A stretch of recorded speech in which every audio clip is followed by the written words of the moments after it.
Jessi Allender here, registered dietitian. Still struggling with my description of my cooking experience. I'm a graduate of the California Culinary Academy. I did their 21-month program. I started there in a decade called the 80s, the end of the 80s. Not that old. Yes, I am. And I enjoy it every single minute of my trying to collect wisdom years. So I'm a chef, or I used to be a chef. I don't work as a cook, but right now I kind of am here on YouTube. And today I am making some dinner. My kids like mushrooms sometimes. They like them, and so I saute mushrooms for them. I trimmed all the bottoms off, and I'm saving those for a stock that I'll make later. I have the mushrooms in my cast iron skillet here with some olive oil, and I'm going to add in a little bit of garlic, just a little bit. These are cloves of garlic. I'm going to smash them to get the peels off. I had one of those silicone peelers. It really didn't work any better than this. And since I'm going to chop this garlic up, anyway, I'm more kind of going to slice it today. Slice it with my Cisco knife and get that into my hand. And I'm going to add that to my mushrooms, a little bit in the cavity of each mushroom.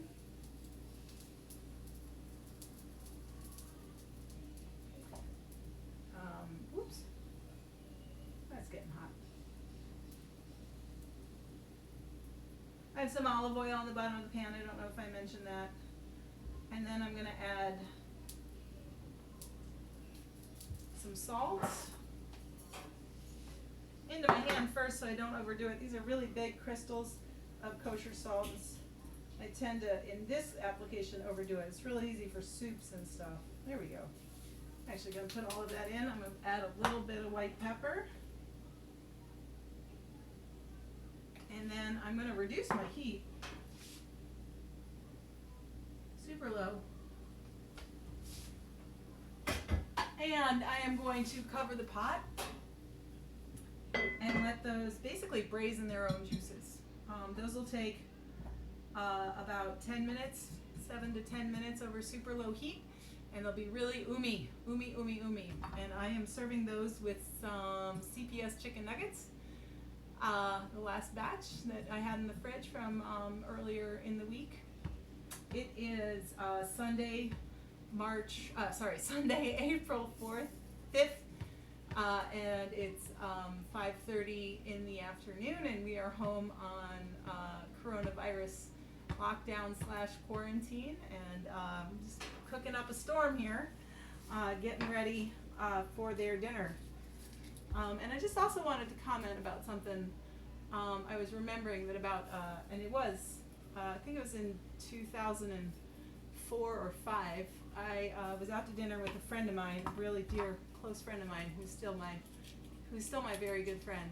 We've been on and off friends, right? You know, sometimes you don't talk to a person for 6 or 7 years, and you call them up, and you're still just right back where you were as great friends, and I love that. Anyway, one time we were walking down the street. We had been out to dinner, I believe, and somebody approached us and asked us for money. Somebody on the street who was looking for help, and I'm reminded of it because right now I'm asking for help. And so many people right now are asking for help because so many people are out of work, and so many people are looking for ways to keep their livelihood coming when they can't go to their regular jobs. I'm thinking about all of the bartenders and waitresses. Many of the cooks still have their jobs because the takeout and delivery services, food still needs to be prepared, but the servers are out. And so many other people in what's called, non-essential work, record store clerks and library personnel. Maybe they're still getting their paychecks if they're salary, but anybody that's hourly or tipped worker who's out of work, and then other people in lots of different industries that I'm just not thinking of quite yet that are struggling, and we're asking for help. And one thing that happened, we were out, I'm not a person that gives money on the street. I try to give money in an organized fashion, and I like to think that I give money where other social services are also available so that somebody who is in need of help can get help a full range of help, not just cash, which, you know, might be spent to fix the immediate need of a need for food or drink or relief. And so my friend, when we were approached by this man who was asking, you know, panhandling, he said to him, well, what can you give back? What is it that you're giving to me before I give you money? Because if you're asking for my help, then you're opening up the floor. I don't remember his exact words, it was 15 years ago.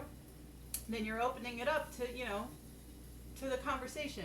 And he engaged him, and he looked him in the eye, and he wished him well, and he really brought his authenticity to the table. And he said, what is it how can I help you stop being in this situation? And that really sunk in deeply for me, and it was a lesson that I learned, and I love learning lessons. It's my goals in life is to always be learning, always be picking up tips from everything I do, my mistakes, other people's teachings. So my mushrooms are too hot.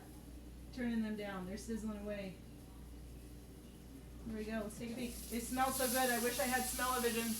Oh, that is good, and they are nice and juicy in there, so I'm going to keep the cover on so that water comes back into the mushrooms and makes them tender. And so I'm on here cooking and bringing you cooking and nutrition connections, because my business is typically called Coral Nutrition Coaching. So CNC, Cooking Nutrition Connections, that's what I'm doing on here. And I am asking for your help if you are still gainfully employed and you're finding some value in the tips I'm sharing. You're welcome to hit me up. You can see one of my previous videos or look at my Facebook feed for some information on how to do that, and I'll flash it before I leave. But I'm hoping to be giving value. I'm not asking for a handout, even in these tough times. And I hope that there's some value in this. This is how I cook mushrooms. Saute them, braise them over really super low heat with a little bit of garlic, a little bit of salt, a little bit of pepper. And my kids eat them sometimes, and sometimes they don't. But what I find is that when you put the vegetable or the meat or the intended target, the challenge food, the thing that you think your children should eat. One thing I've learned, I'm going to ding the Ellen Satter Institute, one of my favorite resources I always tell my families about when we're trying to expand the repertoire of a kid's intake. This is putting on my pediatric dietitian hat. When we're trying to get them to eat a broader range of food, like let's say they don't eat broccoli, or they don't eat cauliflower, or they don't eat meat. I've got a lot of kids with texture issues and they won't eat meat. But they can't eat meat if the meat's not in front of them. They can't eat the broccoli if the broccoli's not in front of them. So you got to put that out there.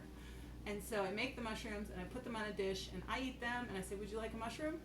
And I leave it at that. And I put the food on the table. Sometimes if I'm plating, tonight we're having chicken nuggets, broccoli. Here I've got some leftover broccoli from last night, or Friday night. I made some broccoli, so I got some leftover broccoli. And chicken nuggets and mushrooms. That's going to be our dinner. Maybe some pasta. I haven't decided fully yet. Sometimes when I put out pasta, they don't eat anything else because they love their pasta so much. And I'm going to do a thing on pasta because I've got some pasta tips out there for everybody. But you have to put it out there. So even when they go on a mushroom hiatus, I still put mushrooms out from time to time because I know that they love them. They love the taste of them. And if they're not available from time to time, they can't eat them if they're not on the table. And so that's the message I just wanted to put out today, that if there's something you want your kids to eat, make it available, model it for them, and keep the tension away from it. Don't make it an argument, don't encourage too much, don't get overly emotional, happy or sad or angry or anything like that. Keep it neutral.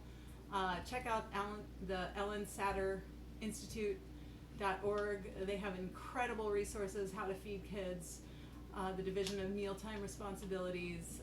It's a wonderful, wonderful resource for parents that I share all the time, and I'm sharing it now.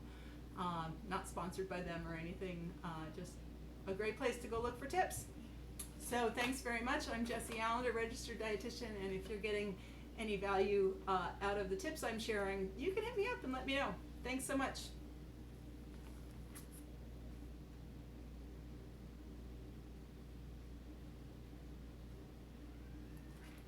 Have a great night. Stay safe, everybody.